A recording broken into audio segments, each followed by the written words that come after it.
बड़ी अपन कमाल रे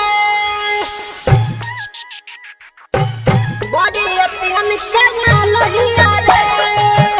एक और ढोली बाखाल बलिया बाटे दुलाल बड़ी अपन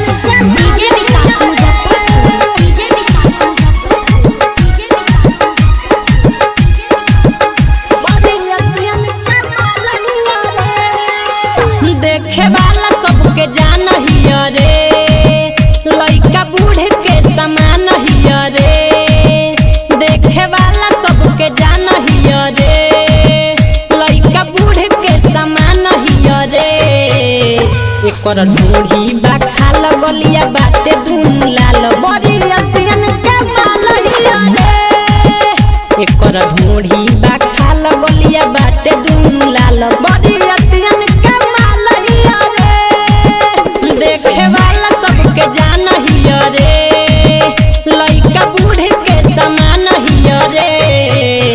एकर ढोढ़ी बाखाल गलिया बाटे दुनु लाल बड़ी अतियन के माल हिया रे एकर ढोढ़ी बाखाल गलिया बाटे दुनु लाल बड़ी अतियन के माल हिया रे DJ Vikas Muzaffarpur DJ Vikas mix by Malik recording studio बड़े अमर गोपालगंज खोली के नाचे ले घोघरी के डोरी कहेले डाल नोट भीतरी के ओरी कहेले डाल नोट भीतरी के ओरी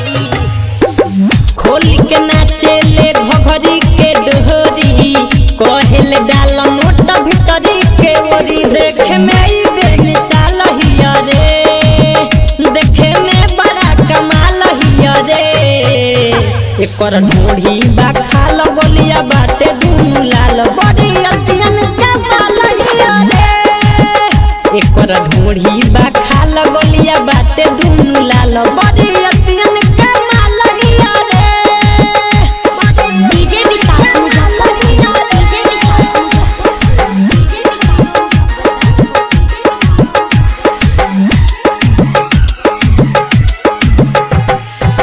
राइटर पर मुझ कहेल तोहके तहरी चल के सिखा दो हमके तनिका पिछुआरी चल के सिखा दो हमके तनिका पिछुआरी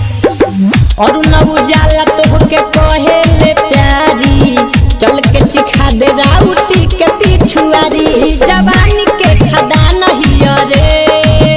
पूरा करत यार मान हिया रे एकर ढोढ़ी बाखाल गलिया बाटे दुनु लाल बड़ी अतियन के माल हिया रे एकर ढोढ़ी बाखाल गलिया बाटे दुनु लाल।